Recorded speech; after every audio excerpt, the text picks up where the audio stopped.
let's start doing weapons. Let's do weapons.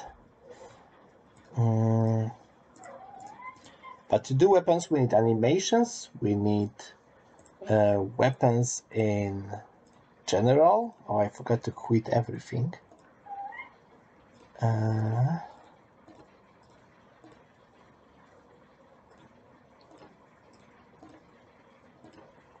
No, this maybe not.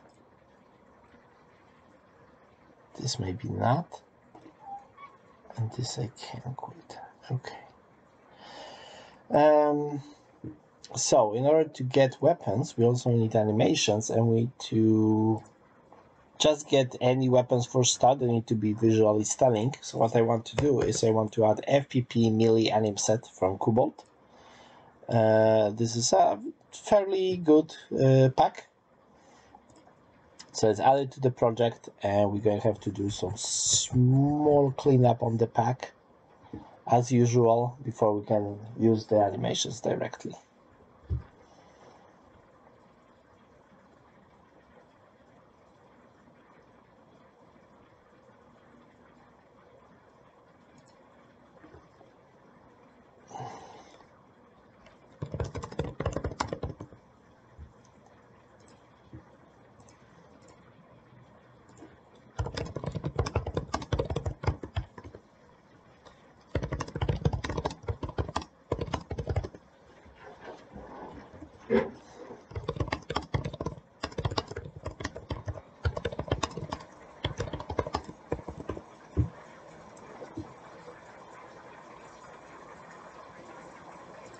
Okay, this should be the cleanup. Okay, we can close everything for now.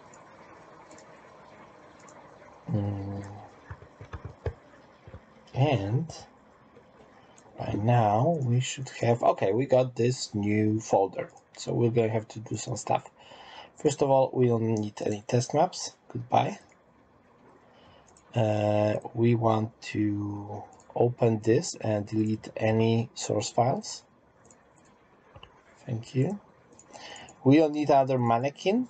We already got a mannequin that works really well. But we do want from this mannequin, there's some upper letter, lower letter, lowercase letters differences. We want to get all those sockets. So we got sockets, just click root, paste them, and they're pasted. That's everything. FPP camera socket. Oh, that's interesting. We could use that.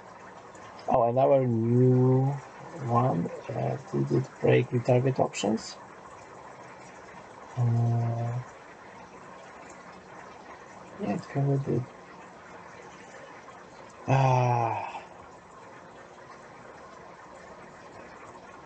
Okay, let's leave it like this.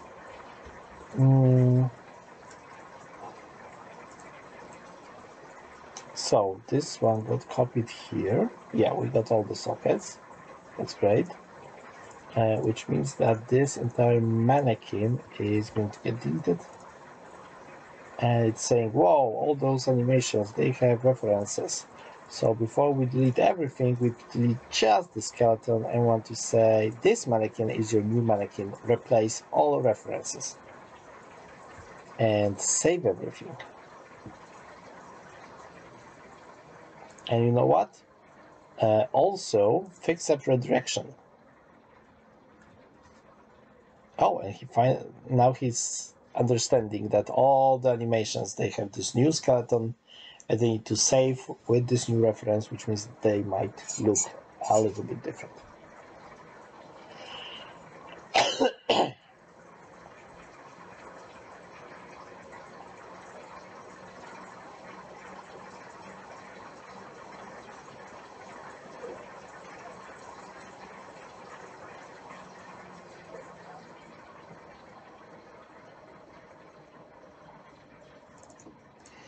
Okay, once this is done, we can delete the mannequin. It's saying it has references to the no head skeletal mesh. We don't care about that. And now we have models and we have weapon placeholders, which is cool. So we want to do a new folder which is called weapons, and weapons will be like a different color, something like this, for example. And we want to just drag weapon placeholders and move it to weapons. Actually, we should have items and then weapons. Let's rename. Okay, let's make a new folder, call it items. Let's set the color to it, and let's move weapons here, this package.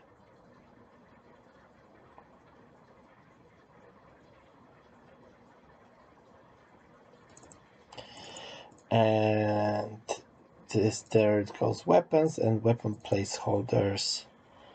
And this is basically a pack. So that makes sense. Uniform mannequin no head. So he got materials broken, but that's not really an issue because we already got a mannequin plastic and we got uniform man chest logo. So if we want this guy, we can get him as well, but we can see that he got absolutely broken IK bones and even leg IK bones. This is like Cobalt usually remembers to do this properly, and all his animations, they have IK and FK matching the same positions, but not here, unfortunately. Which means that probably if we now open any of the animations, we'll see that they have IK bones. Oh, properly animated because of the preview mesh. And if we do like this one,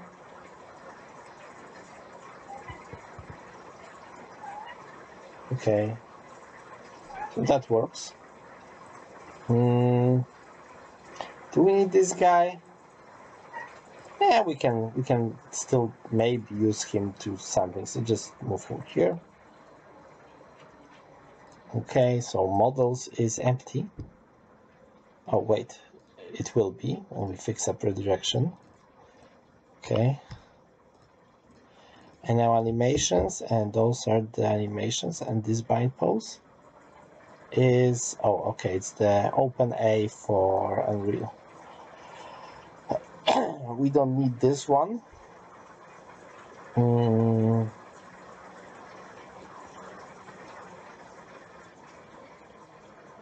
We probably want to go like this, animations, and we want to move this entire folder here and then rename it. And it will be a lot of operations, so it will take some time, but it's for the best. Okay, and I'm back. And we finally moved it, and it's still called animation. So I want to call it FPP, maybe underscore, it can be FPP milli, just like this. And again, it will take a long time. But now we have to do one more progress bar saying fix up redirection in folder. And I guess it's already done, so I can delete this. Yeah, it's done. Okay. Really? Yep. Yes, really. Okay. So we got all animations, and we also got items, weapons, and we got those default weapons. So let's go here. Where is the start? Let's put like a cube or something. And functional. Oh, it's this one. Okay. So I got this cube and I can multiplicate it a few times. And let's do it again. Okay. So we got this and we could just place. Oh, we don't want to place meshes. We want to make like a weapon blueprint. So we want to go into core, because this is where we're doing templates, right? I want to say blueprint class, and it's going to be an actor, and we're going to call it BP weapon template. Okay, so weapon template is an actor, just an actor. Nothing really special about that, but it is replicated. It doesn't net load on client. It uses owner's relevancy, and it replicates movement in case that we want to, just simulate physics on it. When you go to the meshes, those are all static meshes, which is fine. Why not? Let's take the longsword. I like the two-handed weapon. Let's just make a static mesh, and let's call it weapon mesh. Now, we don't want to set our rotation against scene root component, because when we simulate the mesh, but we don't simulate the position of the actor. So the replication, or just trust me, you want this to be the core mesh.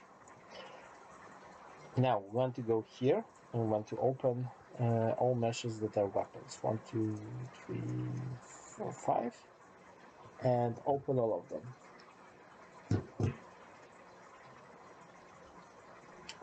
And now we want to add sockets, and we want to consistently name them the same. So let's call it start, and always put it at the very tip.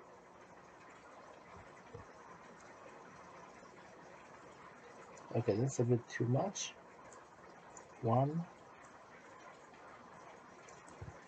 Okay, and let's add stop, and then just drag it like here. Okay. Let's go to Viking sword, start, and just drag it. Let's see here. Stop here. Okay. Spear. That's great. Start.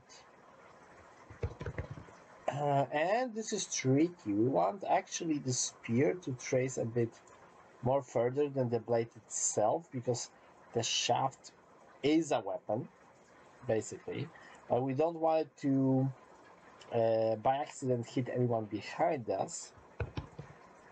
So we're going to do stop somewhere around, let's say here. Okay, and they're named the same. And again, start. And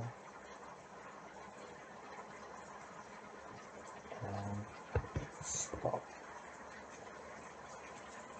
Okay, and this is, oh, this is nice. And this is tricky. This is why I want to do traces by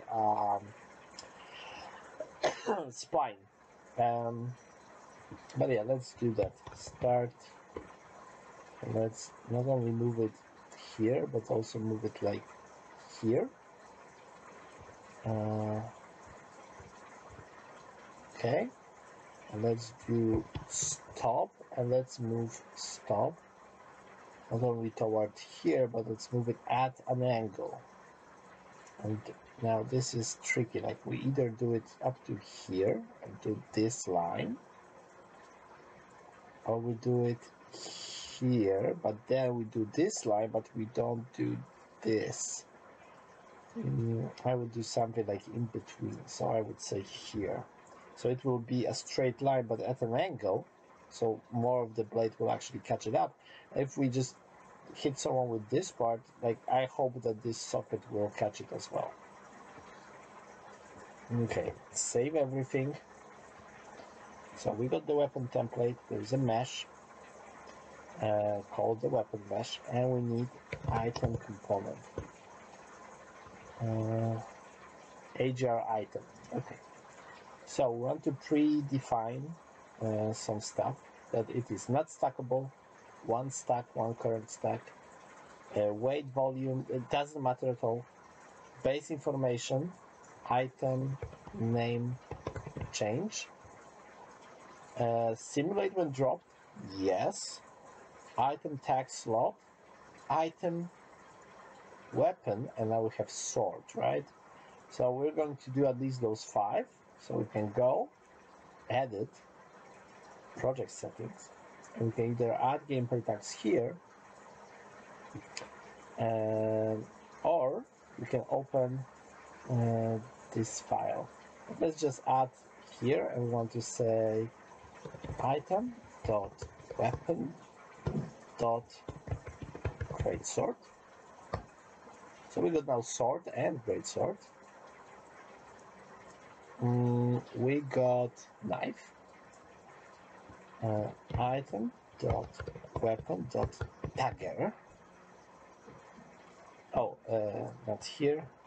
It's here. And let's make a copy of this. Add new tag. Item weapon dagger greatsword sword. We got spear. So I can just paste that. Add spear. Yes, and we got bear dish, which is basically a polearm. I know spear is also a polearm, and this is a very specific one, but we just make it class polearm. And add the tag, and now we got all those beautiful weapons. So anything that is item.weapon is acceptable by our equipment component, but we want to make it item, weapon, well, something. We'll leave it just as blank here. Now, we need some stats for this weapon. So we want to say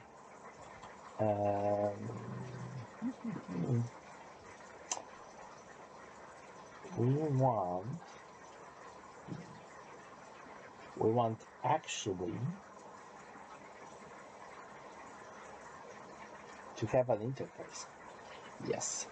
So we go to blueprint interface, call it BI underscore weapon interface. And from weapon interface, we can get weapon stats, or we can get damage, or you can roll damage,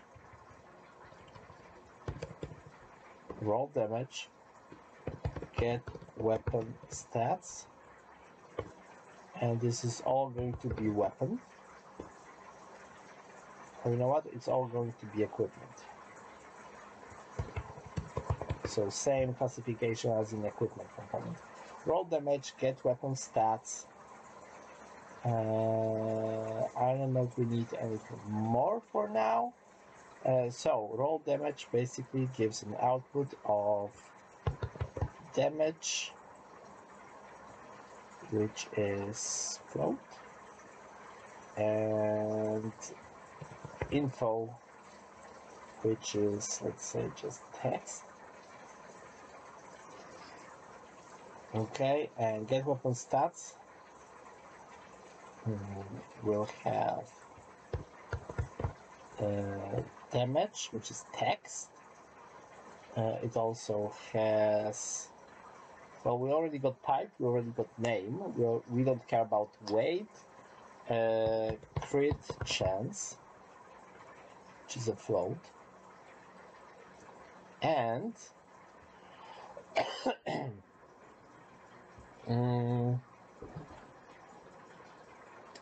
what else there is to weapons? Well, for ranged weapons, there's the range, obviously.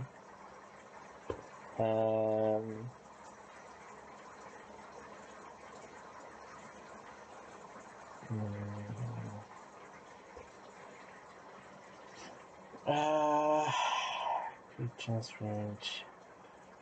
I don't know what else. Okay, for now this is enough. Roll damage is damage and info. Okay.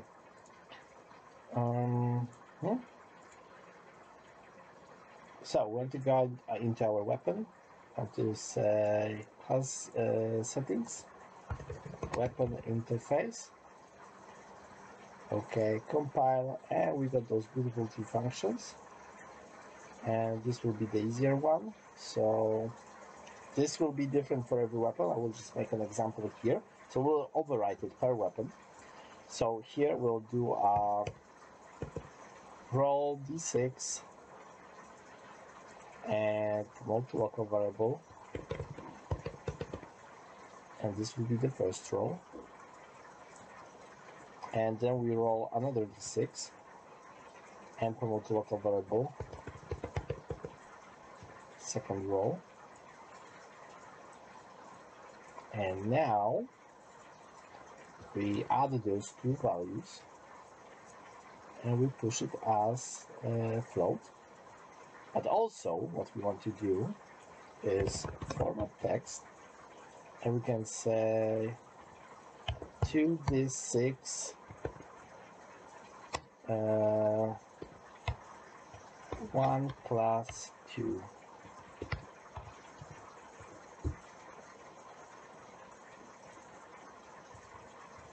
Oh, wrong brackets.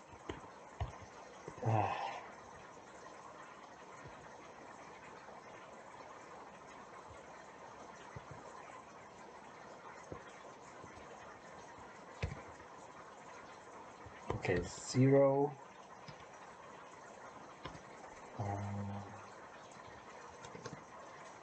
Is this, and here enter space. Okay, so 0 is this.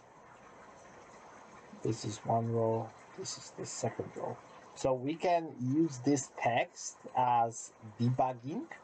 So we can just print out information for debugger and see if our combat reacts as expected. So when we have hit rolls, we can roll what's the hit roll. We can compare it to the armor. We can like get really good printouts that are really giving us some information. For example, here we will know if we rolled actually two different values, even though we're using this very simple function. So we'll see. For now, I can close all those. And we got this weapon. This weapon got an interface. What we want to do is create a child weapon. We call it BP underscore greatsword. And greatsword is just basically default. We don't need to do anything with it. Now, question is, where should we store all the blueprints for the weapons? So maybe you should go into gameplay and call it weapon blueprints, and we make this a unique color, and we store this greatsword here. Well, here this is just meshes basically in material, so let's make it red. Okay, we got this, we got weapon, and we already implemented interface, but we can overwrite it, and we can do exactly the same as we did in the parent in case that we ever change the parent. So just go here and say this is roll damage. So roll damage.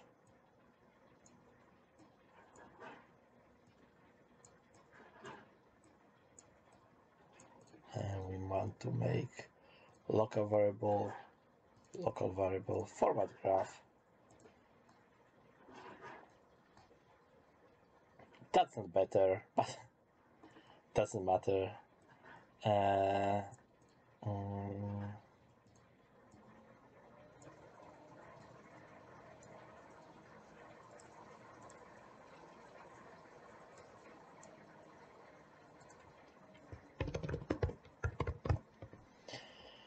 It won't really hurt to store this value, and then total damage,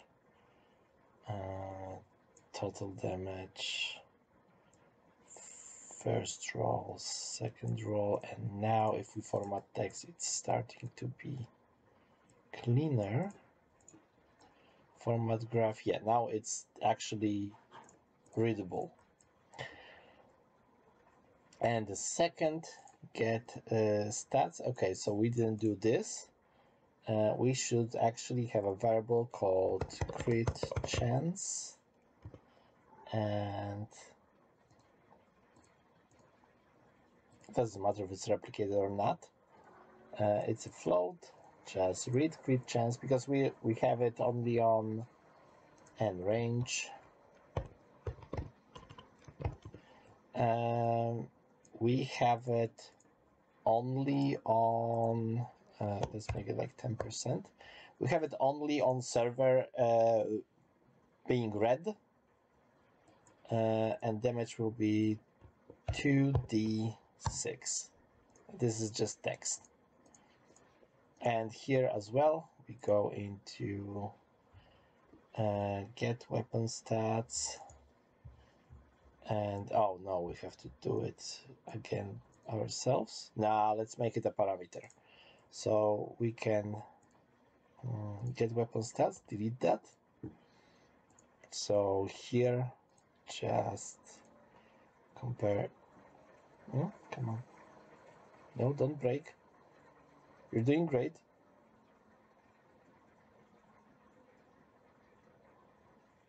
Oof.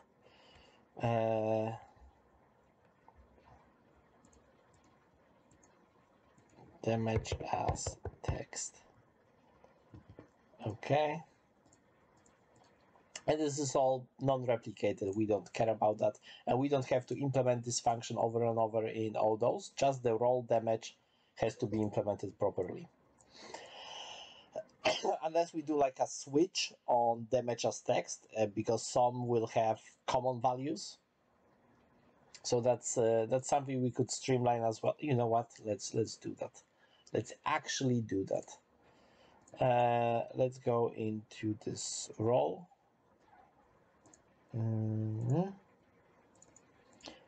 So let's do this. Switch. No. String. I mean, I can switch on string.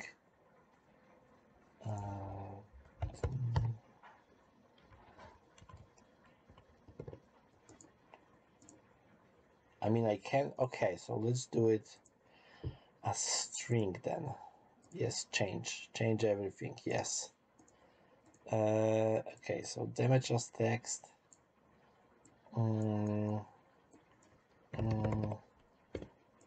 Default is error unhandled, damage 0.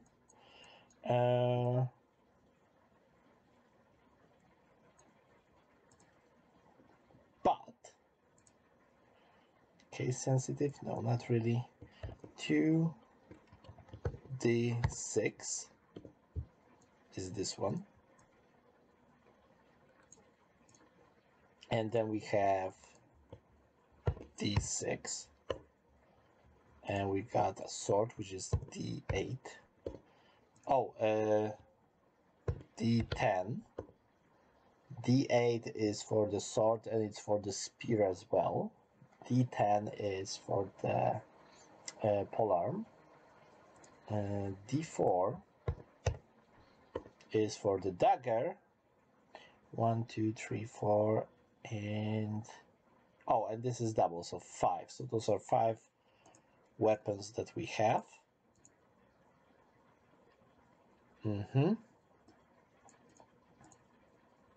Okay, so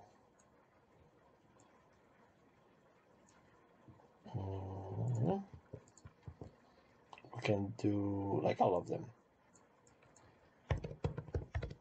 Roll d10 and then just do this. D10 is something.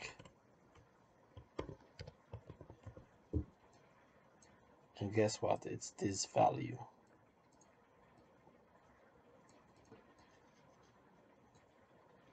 Okay. That's going to be easy. Now let's copy all of this, paste it here, and say D8 is something, and roll D8, and paste it again, and say roll D4,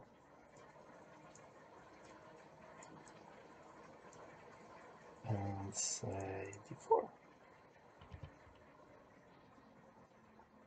And this is D8, this is D10, and format graph.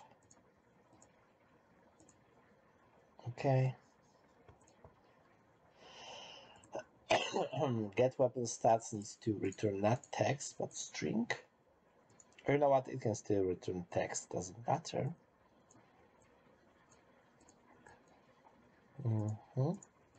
Text is just easier to handle in UI. Okay.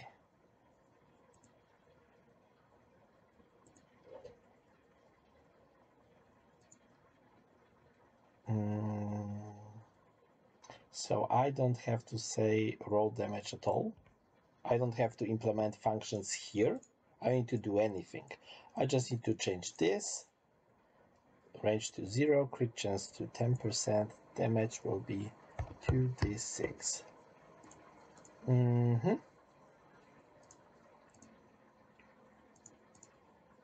0,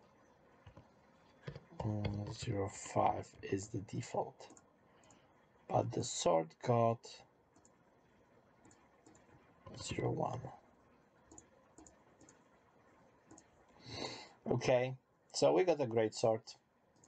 And this great sword is an item, and it, in general, should just work out of the box already.